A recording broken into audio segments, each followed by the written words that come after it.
From the Fox 26 studios, this is Houston's Morning Show.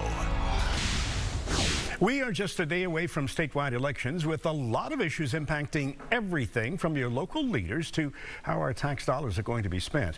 This morning, we are joined by Republican strategist Jackie Bally and Democratic strategist Dallas Jones to find out a little bit more. Good morning to you both. Good morning. We are going to start with Houston's mayor's race, which has been a little bit contentious between a couple of the candidates. You've got Bill King, Tony Buzbee, Dwight Boykin, Sue Lovell, and a couple of others as well. But is this a real challenge for Mayor Sylvester Turner?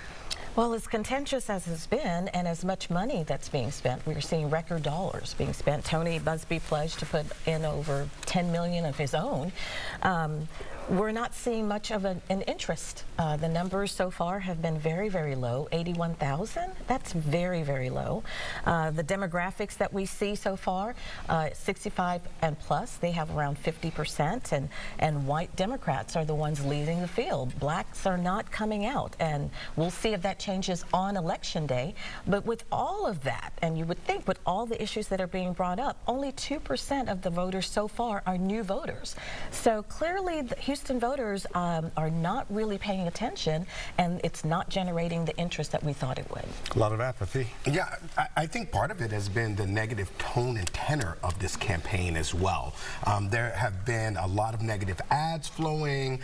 There's a lot of information being given out. Some people find it to be credible. Some people find it to be misinformation. And I think all of that kind of has voters' heads spinning when it comes to the top of the ticket. I think as a result of the cost of that particular race, that it sucked up a lot of the money in the donor pool that traditionally goes into a lot of the district races. That money would have been necessary for actual GOTV programs on the district level, which would help to uptick the actual number of people that come out and vote across the city, particularly in African American areas where districts B and D have a lot of candidates in those races, which leave people wondering who to vote for. And I will add to that we once thought that, or at least some analysts were predicting that the mayor was going to just walk into this without a runoff. But based on the numbers that we're seeing, and especially the precincts that are not voting, that is not likely. Do you see a runoff? Yes, definitely. I think a runoff is possible, but I will also say that there is the possibility that the mayor walks into this without a runoff.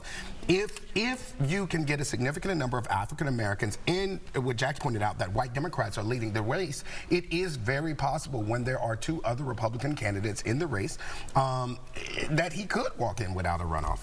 Okay, let's go to state initiatives now. There are quite a few on the ballot. What should local residents be concerned about? Which ones? Well, there is one dealing with taxation, and concern is not the word I would use, but as we know, we've seen a lot of population growth because of our free enterprise, and we're very business friendly and very low to minimal taxation. And so there is one proposition in particular that is aimed to continue to make sure that we have minimal to no taxation placed on a lot of our residents. And I think that's the one that a lot of people are getting confused about, because the wording, they're saying, well, are they proposing taxation?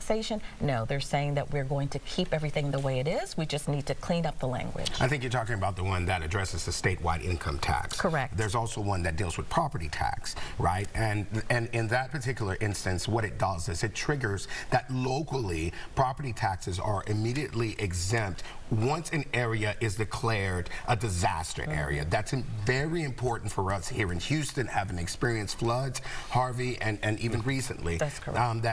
That our homeowners get this particular relief as they're trying to rebuild. Let's go to HISD. There are some positions that are up for grabs right now, but we also had that recommendation from the state that the board be taken over. What impact is that going to have, do you think? Well, we're in a very strange time. This is the first time we've ever seen, first of all, HISD is the largest school district in the state, 7th in the country, and they're going through an investigation, possible takeover by a state, but the state managed the board members, and they're going through re-election, 2 of the board members. We really don't know what that means. If they are replaced by a state-mandated officials, Morath will have the, after his investigation, when he feels it's time, he may reinstate reinstate their position. So you have 2 board members who are currently seeking re-election, but we don't even know if they will have any power. That won't become final for another week, a couple of weeks or so. I think this should and is. I think it is a litmus for voters, particularly those that have parents in public school, that have children in public schools. Excuse me.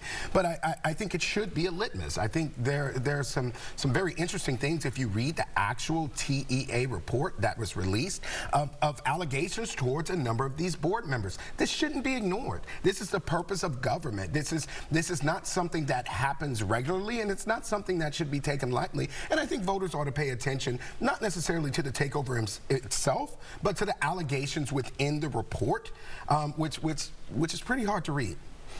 Well, we're going to have a very interesting day tomorrow, and we look forward to having you back on Wednesday as the post-election analysis will continue. Looking forward to it. We'll see. Thank you very much.